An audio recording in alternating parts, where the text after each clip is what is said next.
out there, meaning people that love knowledge. That's all it means. So, good morning, good afternoon, or good night. One thing about the internet is that when we tap in, we never know what time of day people may see our videos. So, on today's broadcast, we have a very interesting conversation. We're going to get a little more scholarly today, and I want to talk about beyond Columbus, Native Americans, Latinos, and people classified as black. We're going to kind of get into these little racial categories that we find ourselves stuck in. And a lot of this research, or most of this research, is in reference to a book that I read. It was one of the most impactful books that I've read in the last couple years. Is by the historian Andrés Reséndez. Now, a lot of what I'm going to say is my opinion. Some of it is based on what he discovered in his books. So, the book is called The Other Slavery, The Untold Slavery of Native Americans, and it primarily deals with Native American people who found themselves on reservations today. But me being a person classified as black, I still found some gems in there. So without further ado, we're going to set the tone for the conversation that we're having today. If you come into the room, hit a like, share, subscribe. It's free. You don't have to buy anything. I like to talk about education, economics, politics, religions, and conflicts, as well as I like to try to reach a point to where we can learn something as well as be constructive.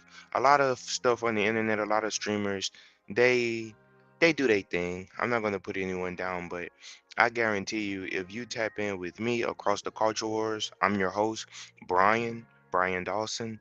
If you tap in with me, you're going to get a wealth of knowledge. It's going to be constructive, and always try to leave something on the brain. So, in today's broadcast, we're going to get into some history, right? Who is able to be classified as a Native American? When did Europeans first discover the Americas? Who was here prior to Europeans discovering Americas? Um, why is history taught in a way that in a manner that favors the victors, right? One of the things that I find so interesting about this topic is that many people will try to say that if you have a dark complexion, that means that you cannot be indigenous or native, which is ironic because when the Europeans first came to the Americas, they seen people of many different skin tones. So we're going to talk about that, how the Spanish created a caste system, and this caste system is still evident today. So without further ado, guys, respect to all cultures, respect to all of my friends and families. I got friends. I'm from Louisiana. I travel the globe. I am a historian and also just a person that loves to live life. I don't like to have too many titles, but that's one I take with me. I have friends in Cuba, Colombia, Puerto Rico. I've traveled to those places. I have friends in Jamaica, St. Lucia. I have friends in Chicago, New York, everywhere, right? And my passport is stamped. So I like to talk about places that I've actually been. And one of the things that tripped me out about Latin America is the the way we talk about race in America, like black or white. You can't really do that in Latin America, can you? Right? Because there's so much diversity, it's so much admixture, right? When the British conquered the United States, they implemented strict segregation. The Spanish and the Portuguese didn't do that in Latin America. It was way more mixing between the groups. So we're going to get into this. First, we're going to talk about Mexico. Big up Mexico. My cousin is actually vacationing in Mexico right now. I would love to go to Mexico. A lot of people don't really know how beautiful Mexico is. Mexico is very beautiful, man. I want to like right here, this is a picture of Chiapas, Mexico. Mexico is very, very beautiful. I would definitely love to tap in with Mexico. Colombia is one of my favorite countries. So yeah, but we're going to get into this topic about beyond Columbus. So I am your tour guide. If you're watching this, you have a wonderful tour guide. My name is Brian Dawson. Welcome to Across the Culture Wars. And I named the channel that because that's what we're experiencing, a war against culture, right? And yeah, so here we go. Welcome. It's gonna be deep. It's gonna get deep. Stay with me. Original people of the land, the invaders had to find a way to connect their Catholic religion with the indigenous religion of the land. So the indigenous people had a mother goddess by the name of Tanatzin. She was a mother goddess that all of the local people praised, worshiped, had statues of, and was very close to them and was a representation of their belief system. Well, the Catholics, they had the version. I'm gonna pause it for a second. Someone in the comments just asked what my channel is about.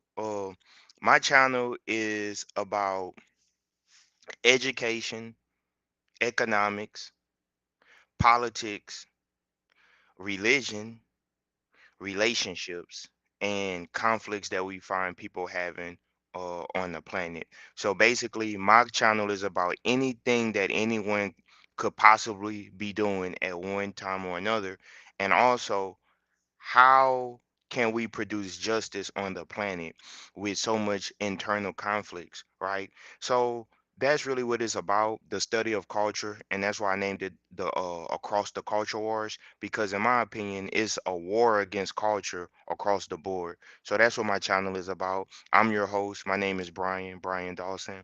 I have a degree in history, but I'm also a human on the planet. So even if I wasn't so-called educated, the fact that I'm tapped into the vibration of the planet, it gives me the right to speak. So here we go. Tune in. Subscribe if you haven't subscribed. I usually don't ask people to subscribe, but you can. Mary. And so this figure was merged into the two. So the indigenous people related to the Catholic religion by saying, okay, this their goddess is like our goddess. And as years went on, 100 years, 200 years, the images fused together and their belief system was united. And so in this video, I am trying to explain how their belief system strengthened their unity.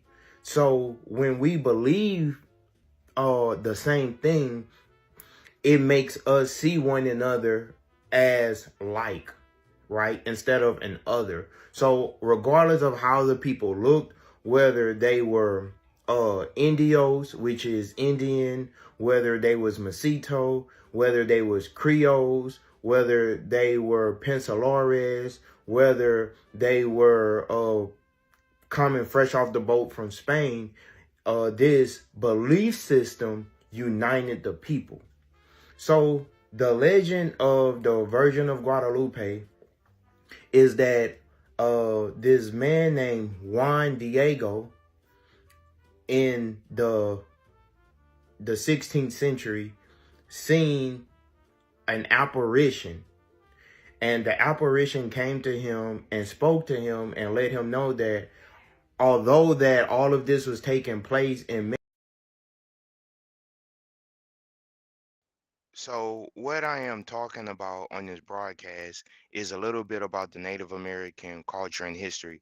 One thing that the Spanish and the Portuguese had to do when they first came to the Americas was they had to find a way to bridge their belief system with the indigenous people belief system.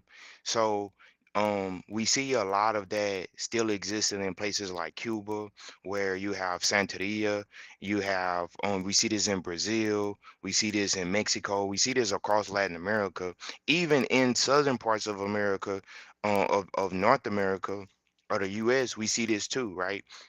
So when the Spanish first came to the Americas, they had a few problems on their hands. One discussion question is, why were the Spaniards and the Portuguese, why were they trying to come to the Americas? So we know that Christopher Columbus made his famous voyage to the Americas in 1492, right? So my question to the audience is, what was going on in Spain for them to want to come to the Americas? A lot of people don't know that it was a lot of religious wars going on in Spain, right? So you had the Reconquista, the reconquering of Spain, from the Moors and the people that would be classified as barbers, and they were pushing the people who practice Islam, people who practice Judaism. They was pushing all of these groups out of Spain, and they were Christianizing it. The people that the people that was doing this, Ferdinand and Isabella, the king and queen of Spain, at one point in time, Spain was fragmented, right? So you had different city states in Spain. And I like to look at Spain or España or Andalusia as the United States prior to the United States. Like, we look at the United States as like this experiment of race mixing as something new. But really, if you get down to the history, people were doing this in Spain 700 years ago, 1,000 years ago. You had people classified as black, mulattoes, Asians, people from the Middle East, people from further north, like the Visigoths, who were German, and eventually the Germans, who wasn't called Germans then, they were called Visigoths, conquered Spain, right? And this is where you get the lighter skinned people. But even during the time of Columbus, you had darker skinned people over there too. And what history tries to do is, when we use terms like European, and guys, I was in the encyclopedia one day, and I'm gonna get back to the topic. I was in the encyclopedia one day, and it shocked me when I realized that European doesn't mean skin color. Did you know that? Like, we use the word European interchangeably, or we use it as a synonym for YT, right? But to be honest, it doesn't really mean that. A European is anyone who's born on the continent of Europe. So Europe has always been a racially diverse place. But we don't get to see that, because when they're giving you pictures of George Washington and these type of things, they make it seem as though it was only one group. So that's something, that's a premise that I want to get into. So when we're talking about the Native American history, what we need to discuss is, why did Indians find themselves enslaved by the Spanish? Um, And the Europeans argued that the Native Americans practiced a form of slavery prior to them coming. Did you know that? Now, we're not talking about Africans. We're not talking about people from Africa right now. We're talking about what was going on in the Americas prior to Christopher Columbus. So you had warring fractions, you had groups fighting amongst each other, right? And what we're going to see when we start talking about Hernan Cortez, we're going to see which group sided with Hernan Cortez to conquer the Native Americans. Um, so in order for us to talk about this, we have to talk about King Ferdinand and Queen Isabella, and in 1492 they signed what's called the Capitulations of Santa Fe. So the Capitulations of Santa Fe was an ordinance that gave them right to have all of the lands west from the Cape Verde and then Azores Islands west. So the Portuguese and the Spanish basically split the world in half and said that we can have everything that's on the other side of the Atlantic. So that's how we get Brazil conquered by the Portuguese. We get in Cape Verde, the Portuguese conquered that port, which the Portuguese is in the early port, they're going to own the trading ports, because the Portuguese first had colonized and made treaties with tribes on the west coast of Africa, right? And they are going to be aligned. That's the Cape Verde and the Azores Islands off the coast of West Africa is going to be a launch pad for them to come to the Americas. And Christopher Columbus asked for a few things. He wanted titles, honors, and the rest of his life to be honored, and he also wanted basically his heirs to bequeath his honors. So he was like, "We're going to go over here and discover this place, but when I do, I want to be knighted. Because Christopher Columbus wasn't a ruling figure. He was he was a normal person, so to speak, and he basically said he wanted to become uh a nobleman. He wanted to become basically a part of the royal family, and he wanted his heirs to inherit his title. Okay, so Christopher Columbus is a very interesting figure. We don't know as much as we think we do know about Christopher Columbus, but and a lot of the images that we see of Christopher Columbus are not even real images that was made in his lifetime. So we don't even really know what he looked like, but we do know that whether we say Christopher Colon or Cristobal Colon or Christopher Columbus, we know who we're talking about. And he had a brother named Bartholomew de las Casas. So Christopher Columbus makes his way to the Dominican Republic and Haiti. He finds people there. He never made it to North America, to the mainland, but they end up colonizing these places. And then about 40 years later, we get Hernan Cortez, who makes his way into Mexico. And in 1521, Mexico is conquered. So we are going to get into this in this discussion. I just got to lay the framework of what we're talking about because it's a very interesting topic. And a lot of times people say Christopher Columbus discovered America. He never even stepped foot in on the continent of the Americas, South America or North America. He was in the Caribbean. A lot of people don't know this, but we get what they're trying to say. So, one of the things that the Spanish inherited because it was a racial war going on in Spain or España. It was a racial war going on between the Visigoths, who are the Germans, and the North Africans.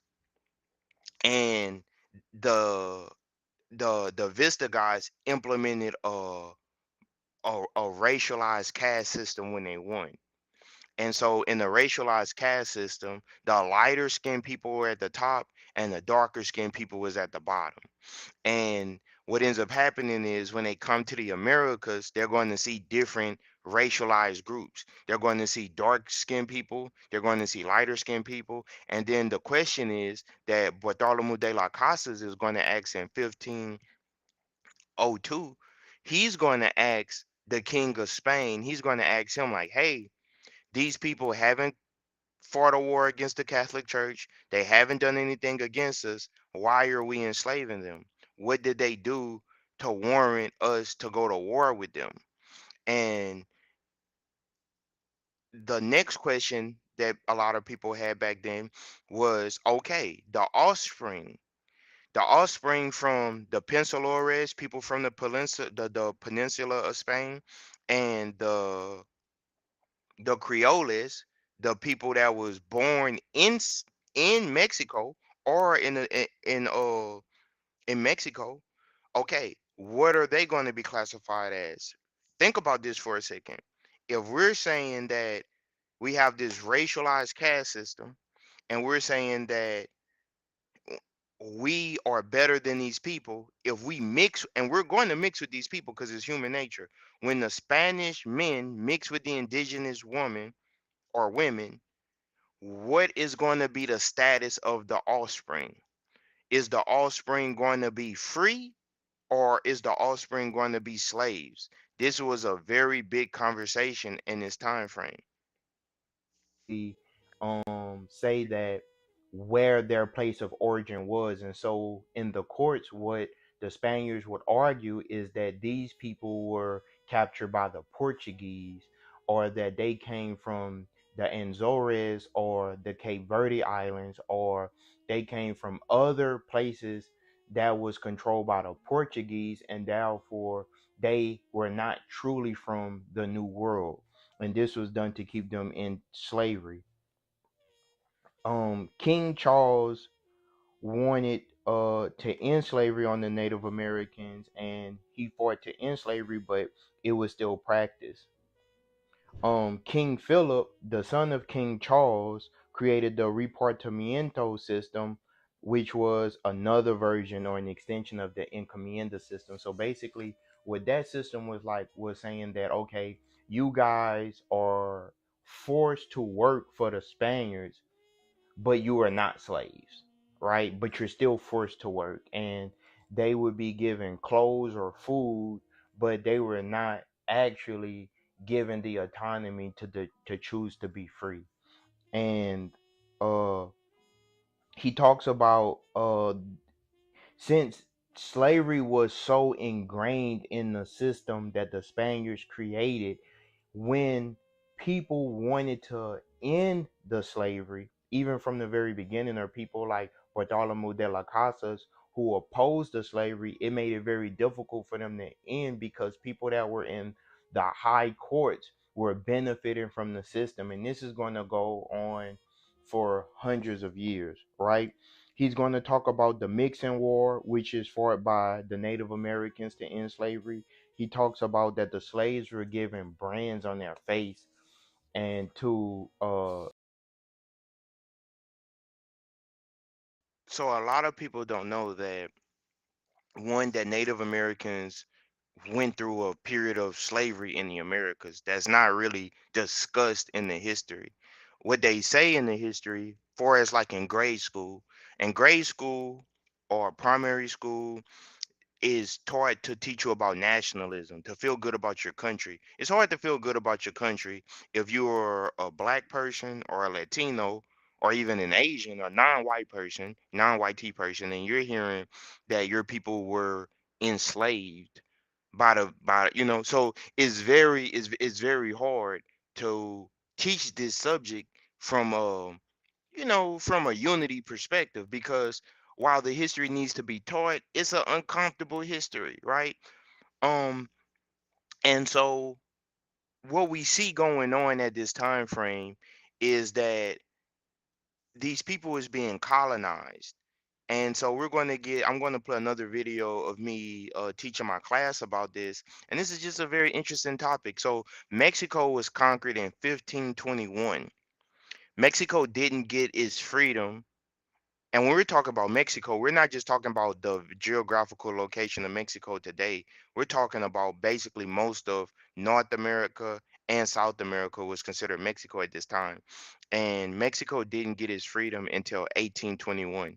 So between 1521 to 1821, Mexico was in servitude to the Spanish. Mexico was in serv- Mexico was in servitude to the Spanish. And guess who ended up at the bottom of the racialized caste system in the Americas? Not only all of the darker skinned people, but the indigenous people. So in this time from 1521 to 1821, to be classified as Indios or native was to be part of the underclass. And before anyone says that that's not true, think about the music for a second. Let's think about salsa music in Cuba. What is salsa music about? Once you get past the rhythm and the dancing, what is it really about? Let's think about uh Tejano music in Texas, Tias. What is that music really about at its core, right? Is what is um the music bachata. What is bachata about? All it is music that was made by disenfranchised groups that had their rights taken from them by the invaders, right? So the history lives in the music. If you listen to the music, you'll hear a lot of this history. Now, a lot of people don't know that people were in the Americas prior to Christopher Columbus. So we're going to get into that also.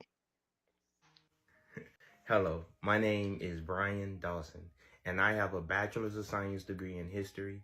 And today I am going to discuss the Spanish Aztec War and New Spain, which we now know as Mexico.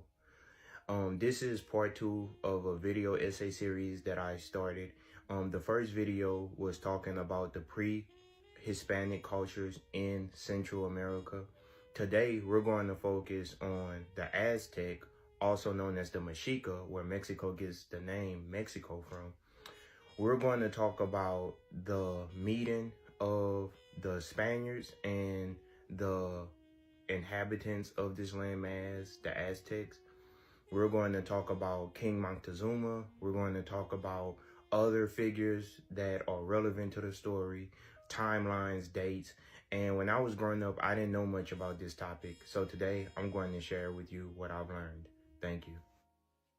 The invaders saw things never seen or ever dreamed of. Mexicoyote Chronicle. We gazed upon all this splendor at once. We scarcely knew what to think, and we doubted whether any of it was real. A series of large towns stretched themselves along the banks of the lake, out of which still larger ones rose magnificently above the waters. Innumerable crowds of canoes were playing everywhere around us.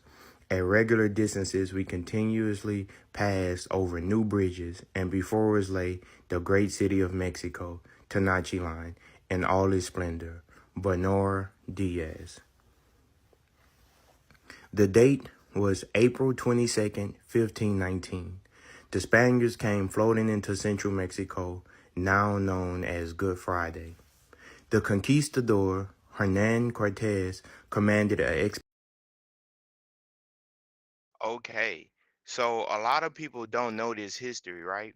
And a lot of people don't know that when this is a picture of Chiapas, Mexico, when the Spanish first came, when the conquistadors first came to the Americas, they came in waves. It wasn't just like a bunch of them came at one time.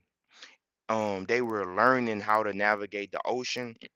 They were learning new pathways that were new to people from that region of the world. But people had been traversing this territory.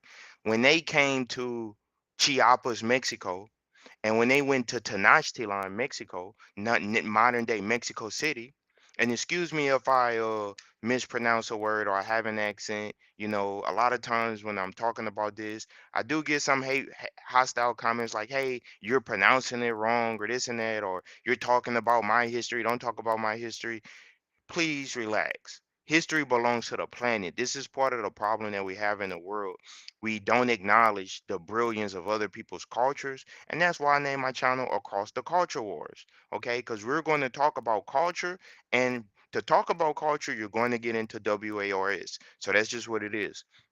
Okay, when the Spanish first got to the Americas, they seen heaven on earth. They thought that they had made it to the Garden of Eden. They thought that they had when they reached the Americas, they literally thought that they had made it to a place that was just so beautiful that they couldn't even fathom it. This is what the Spaniards thought. This is why they wanted it. If you got to think about this for a second, and I've been all across the Americas, North America, Latin America, the Caribbean, so I've seen how beautiful it is. But could you imagine how beautiful it was 300 years ago? Okay. And so the Spanish wanted to colonize, the Spanish wanted to colonize parts of the land because they had a culture where they wanted to basically take over the world, and they wanted to give everything to their king, which at the time, the Pope represented God on earth. Now, what ends up happening is you have King Moctezuma, who is ruling from Mexico City. When he first gets word of Hernan Cortez and the conquistadors, He doesn't go to war with them. He invites them in. He shares with them. Whole time the conquistadors are thinking about conquering his kingdom. They try to get with other tribes to launch an attack. And what ends up happening is they actually lose the war. It's called El Dia Triste, the sad night. So the Hernan Cortez and the conquistadors launch an attack on Tenochtitlan. They end up actually losing. The reason that the conquistadors and the Spanish was able to be successful wasn't for guns. It wasn't because they came over here with a bunch of guns and just enslaved everyone. No, the indigenous people didn't have an immunity against the people that they were fighting. So smallpox spread rapidly through the kingdom, and they didn't have an immunity. And the people were so sick. The rivers got infected. The water supply got infected. The people got infected. And as a result, that's what conquered the Native American population. And then later, guns, laws, institutions, bureaucracies was put in place to maintain a stronghold. Now, this isn't what I'm saying. This is what the historians um have told us of what happened, right? So one second, you guys.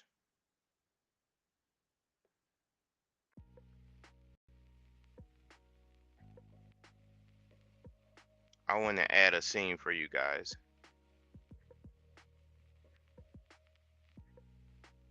I want you guys. I'm doing this in real time.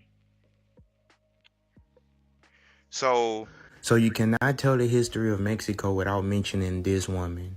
Some call her Malinche, some relater called her Malinche, and the Spaniards called her Marina after being baptized. So the story goes that after meeting a shipwrecked Spaniard who had already married an indigenous woman and learned the Mayan language after being shipwrecked for 10 years, Cortez ended up meeting a chief who had 20 slaves. Now, amongst these 20 slaves was this woman who was about 19 or 20 years old, spoke multiple languages, Mayan and Nahuatl, and the story goes that she was extremely beautiful. Now, she has a very tragic story because some view her as a traitor because she ended up siding with the invaders, but the story goes that she was sold into slavery by her father when her father remarried, and as a result, she sided with.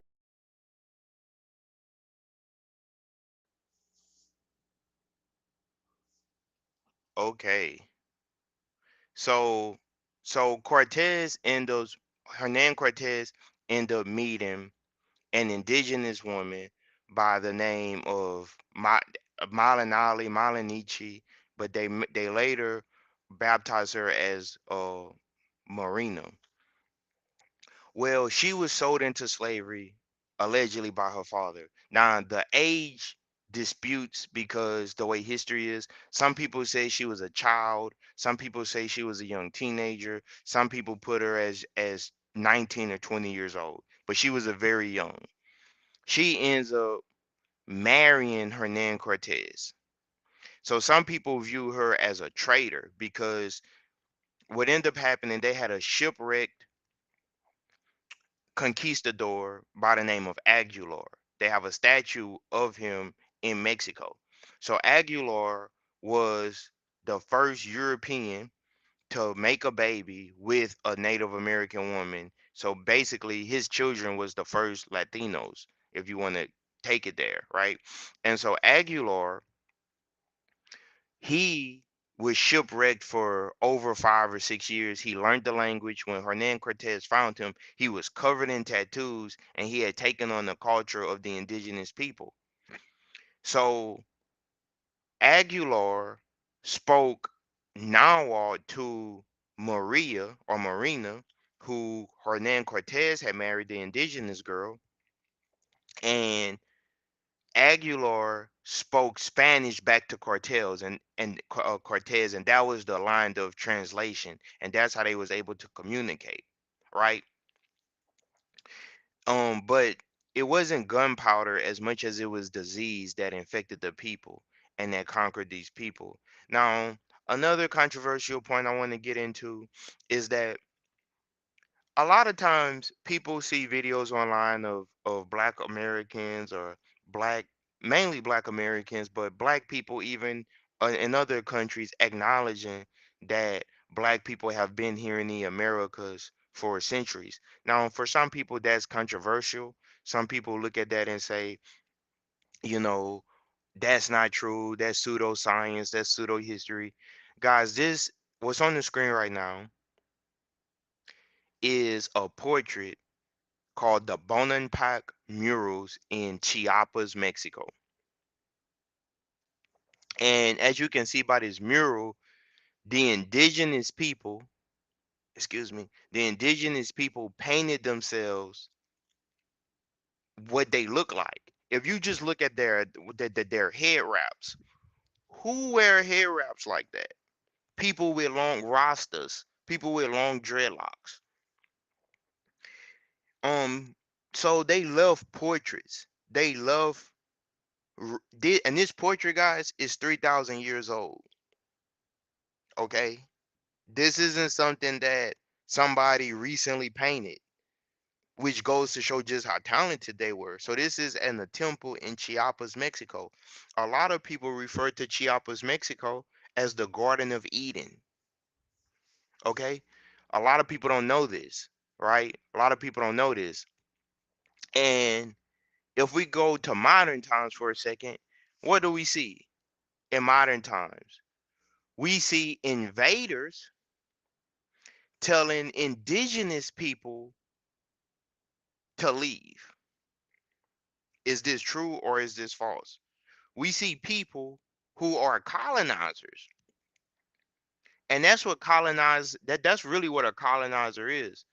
A colonizer is really someone who is basically a plagiarist. They are claiming the identity of the real person. And that's basically what we seen. We seen people come from another continent, come to this continent, and assume the identity of the real title holders, right? It's almost like you have a house, you have a title and a deed to your home. Someone comes to your home, overpowers you, and say that they are the true owners of the land. It's the same thing. And what's so ironic about this is if you don't know the history and how we got here, if you don't know what was going on in 1521, if you don't know that they had indigenous people here, if you don't know about the murals in Chiapas, Mexico, if you don't know these things, then they can successfully make you believe that you are a guest.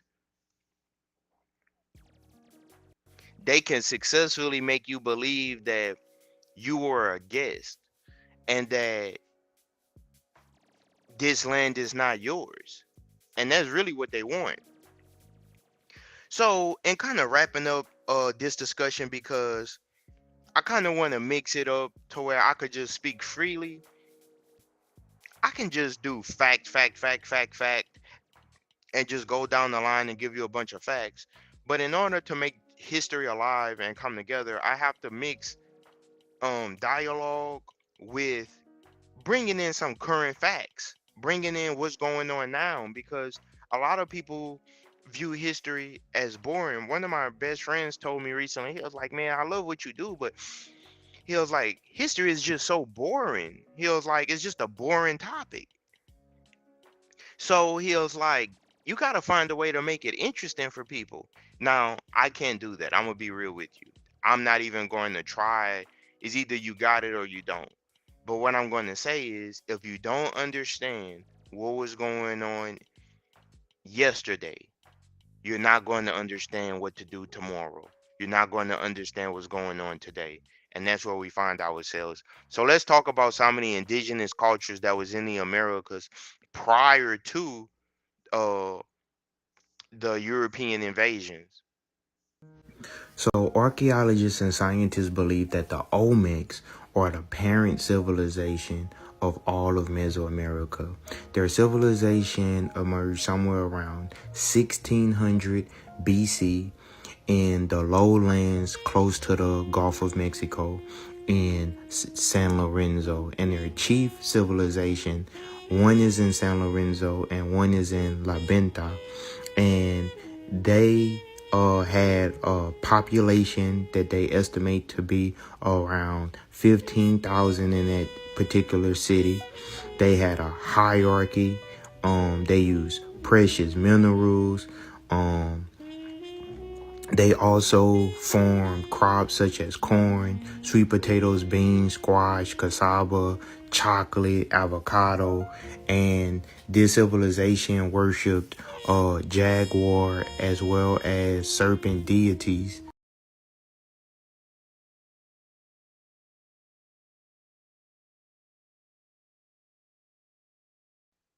Excuse me. Once you start to get into a lot of the stuff that was going on, the picture is going to become clear to you. And as I stated earlier, the the one of the reasons that the invaders were so successful was they found a way to merge their belief system with the indigenous people system's belief system, right? Because you can't really have constant war because that's militarily unstable. No one wants to live in a society where there's no peace. So what we'll see is the indigenous people try repeatedly to write peace treaties, to develop peace treaties with the invaders. But no matter how many peace treaties they wrote or signed with the invaders, things just kept going left. And I believe that if you can't do business with people that are dishonest, you can't do business with people who want to subjugate you, essentially, you know. And so what ends up happening is the author in his book, The Other Slavery, he talks about how Native Americans are going to end up in Spain. A lot of them are going to be sent to Spain. And during the Native American slave trade, the Europeans was into enslaving Native American women and children. They really wasn't trying to enslave the men. They were into capturing the women. And this was like a human trafficking event that lasted for 300 years, right? So Hernan Cortez introduces the encomienda system into the New World, which means that the Native Americans are going to be subjugated. They're going to force to work, pick crops, grow crops, and pay tribute to the King of Spain and the Pope. And they said that they were doing this because the people were not Christianized. So the indigenous people, the Native Americans, the people of Mexico, the people of Guatemala, and these places that they was conquering, Cuba, Puerto Rico, and Latin America, all of these indigenous societies, what they're going to do for 300 years is they're going to try to assimilate into the culture to stay alive, right? So Native Americans are going to start being shipped to Spain and Europe, and they're going to be women, especially, are going to be sent to Spain as a means to become domestics, right? And Native Americans are going to begin to end up in court in Spain, and they have documents of this suing them for their freedom, saying like, "Hey, you guys have captured me and you're enslaving me, and this is an injustice, and I should be free." And this, guys, is going on in the 1500s, and this is something that people don't think about or don't know about. And so we find three court cases that author Andrés Reséndez gives us: Gaspar, Maria, and Beatrice, who sued for their freedom. And in the court, the judge sided with the Spaniards over the indigenous people, over the Native Americans. So slavery gets so bad, they start to have revolts. So King Charles wanted to end slavery, but it was difficult to end the practice because it was like this huge pyramid scheme, and so many people was profiting, and the country of Spain was becoming so wealthy, right? It just, I mean, just imagine how much money, how much power was had from having another continent that you can colonize, and all of the resources, like unlimited resources, so to speak. Fish, food, crops, women, power. So the Spaniards and the Europeans, the Portuguese, they didn't want to end the slavery on the Native Americans. Okay. And so they edited the system. So King Charles had a son named King Philip. King Philip is who the Philippines is named after. So what ends up happening is they're going back and forth on Indian slavery, and then what ends up happening is the Spaniards conquer another territory, which is the Philippines. They're going to start capturing Asians and sending them into the New World and sending them into the Americas. A lot of people don't know this. So this is why in Mexico and in Latin America, you have a lot of people that look Asian. But you don't know that from the 1500s all the way up until the 21st century, millions of people from the the Asian world, the South Pacific, was being sent to Mexico.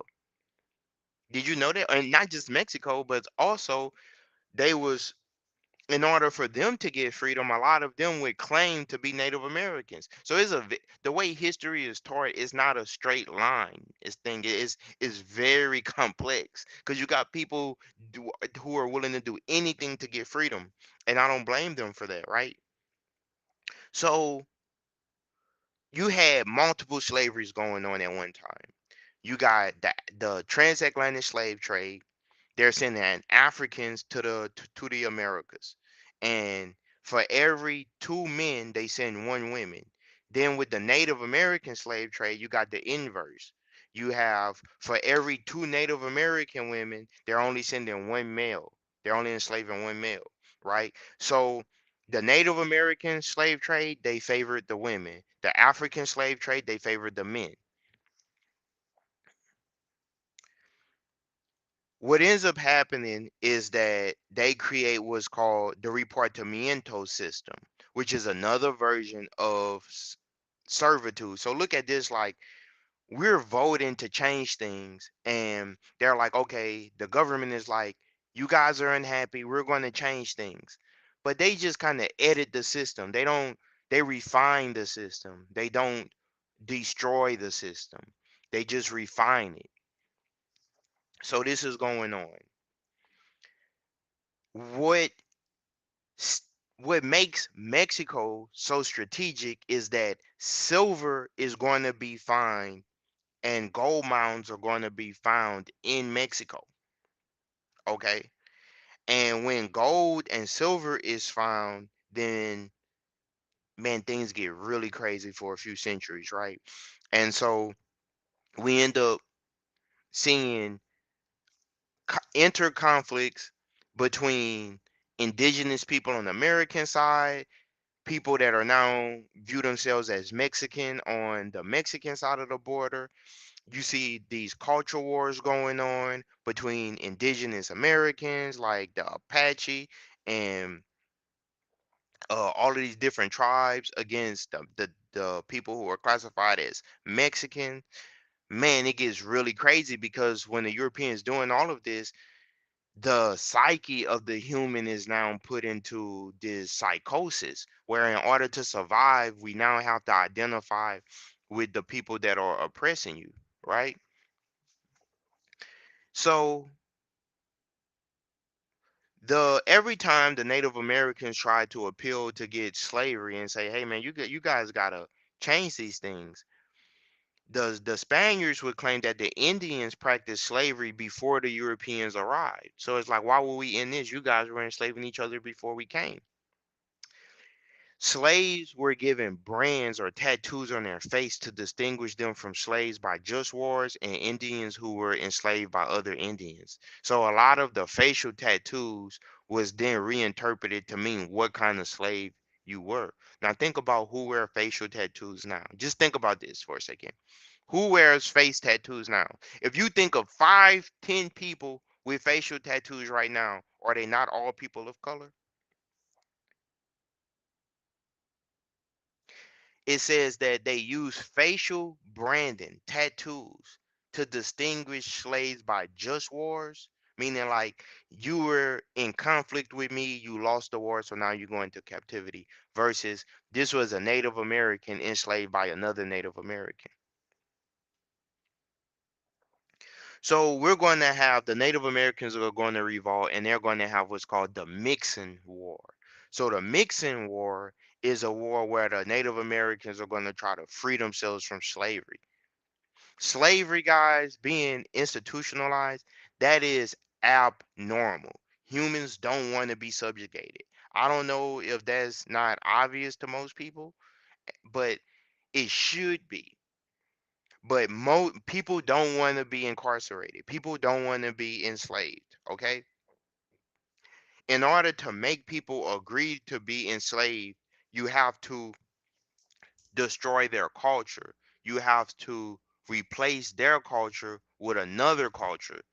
And this is why children was favored in this system, because the adults that grew up with a previous culture, they're going to fight the hardest to remain free.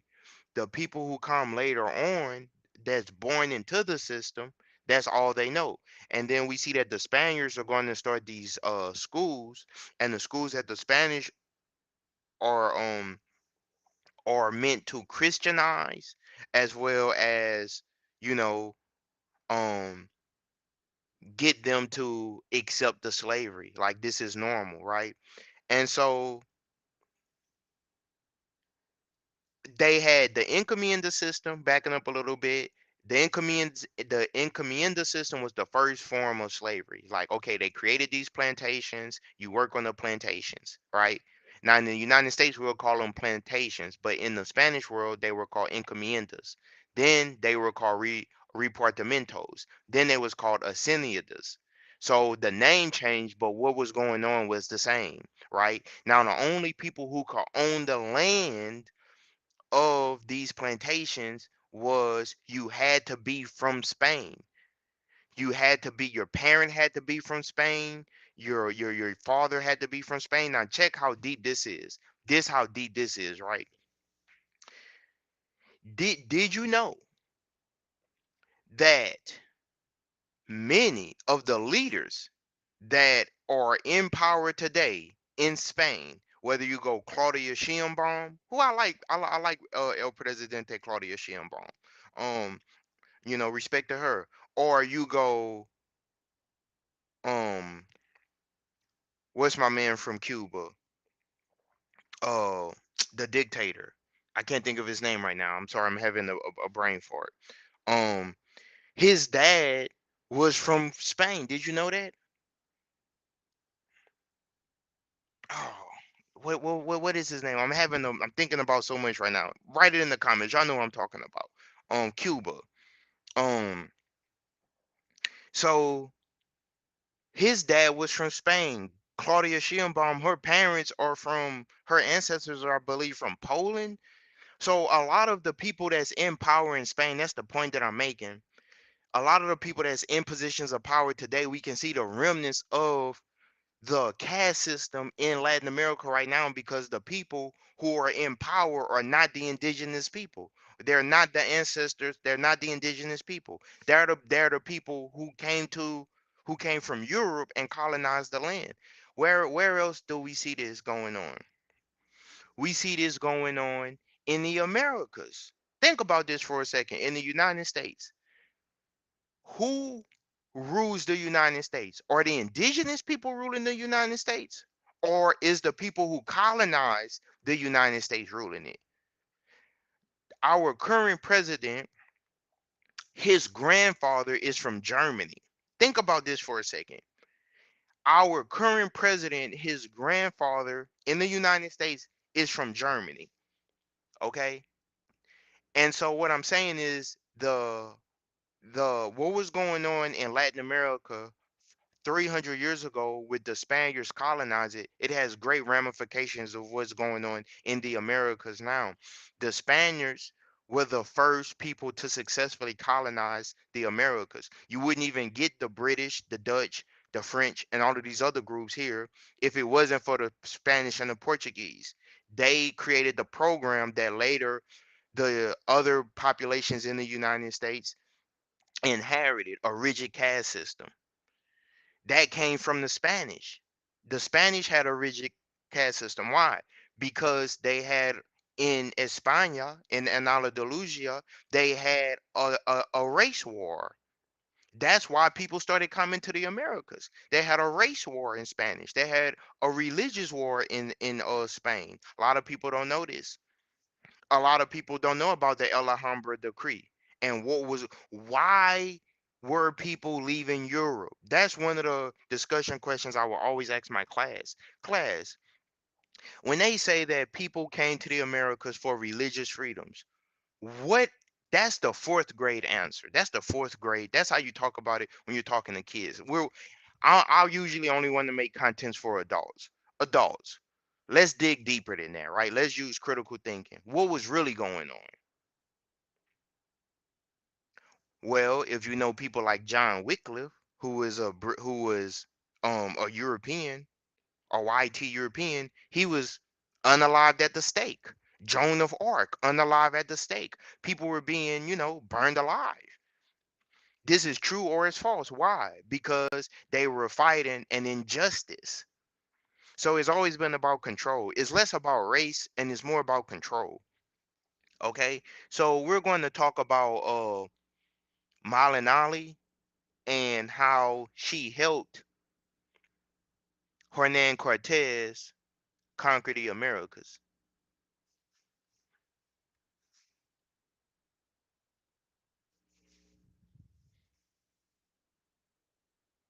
One second.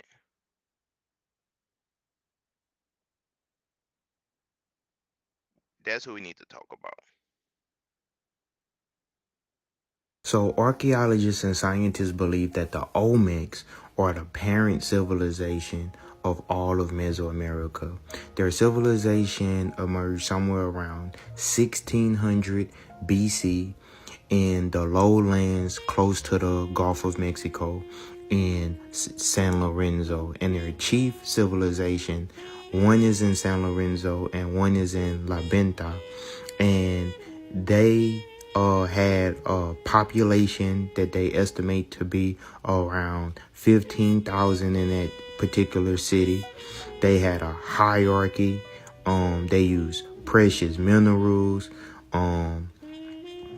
They also farm crops such as corn, sweet potatoes, beans, squash, cassava, chocolate, avocado, and this civilization worshipped jaguar as well as serpent deities. Okay. So now I understand. I had lost my train of thought for a second. Um, Fidel Castro. That's the name I was trying to get out. Fidel Castro. Fidel Castro's father is from Spain. Think about this for a second. Because people don't really put two and two together. We think we're different. We're living in a different world. Our current president in the United States, his father was an immigrant. His grandfather is from Germany.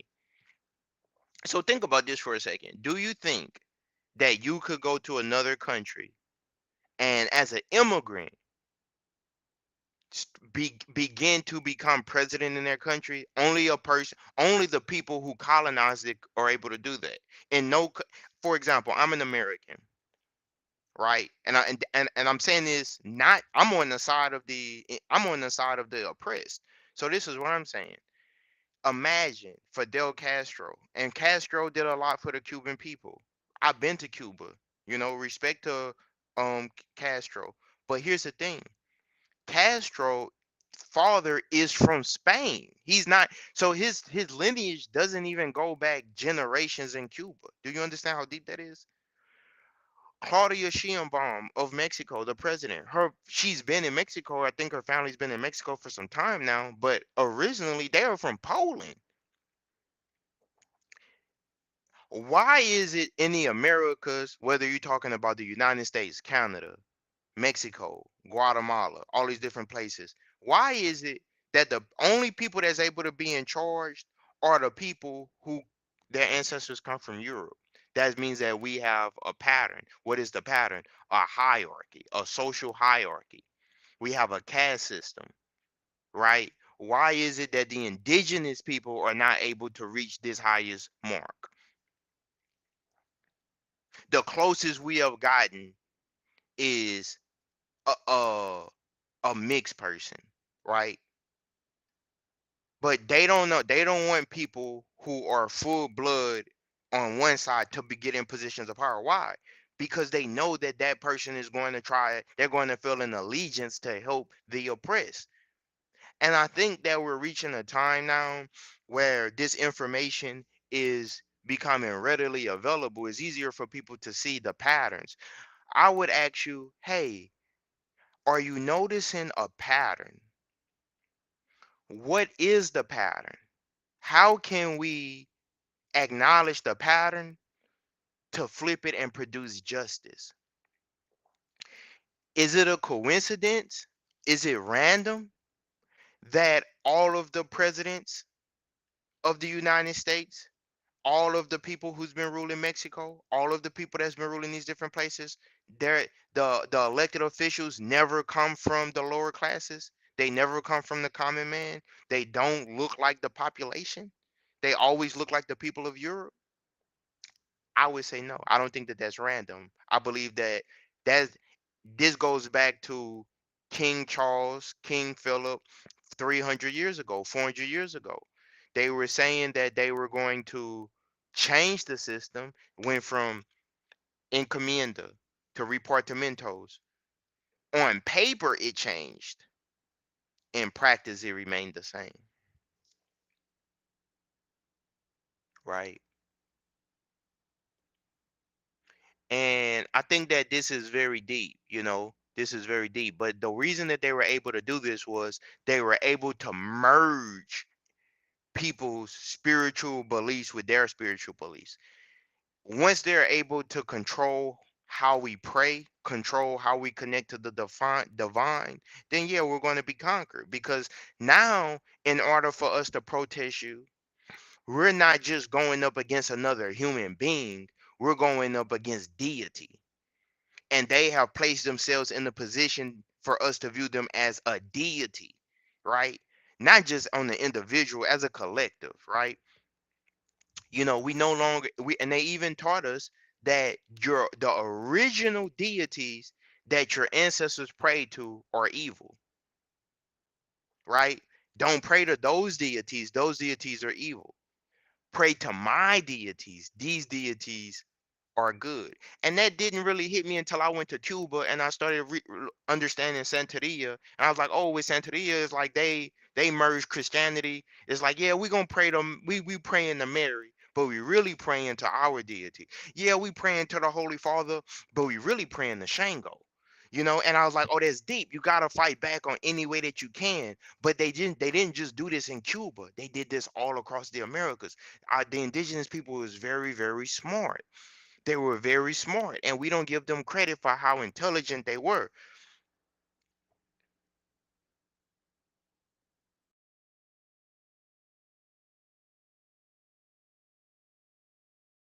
Original people of the land, the invaders had to find a way to connect their Catholic religion with the indigenous religion of the land. So the indigenous people had a mother goddess by the name of Tanatzin. She was a mother goddess that all of the local people praised, worshiped, had statues of, and was very close to them and was a representation of their belief system. Well, the Catholics, they had the Virgin Mary. And so this figure was merged into the two. So the indigenous people related to the Catholic religion by saying, okay, their goddess is like our goddess. And as years went on, 100 years, 200 years, the images fused together and their belief system was united. And so in this video, I am trying to explain how their belief system strengthened their unity. So when we believe the same thing, it makes us see one another as like, right? Instead of an other. So regardless of how the people looked, whether they were Indios, which is Indian, whether they was Mesito, whether they was Creoles, whether they were Pensalores, whether they were coming fresh off the boat from Spain, this belief system united the people. So the legend of the Virgin of Guadalupe is that this man named Juan Diego in the 16th century seen an apparition, and the apparition came to him and spoke to him and let him know that although that all of this was taking place in Mexico,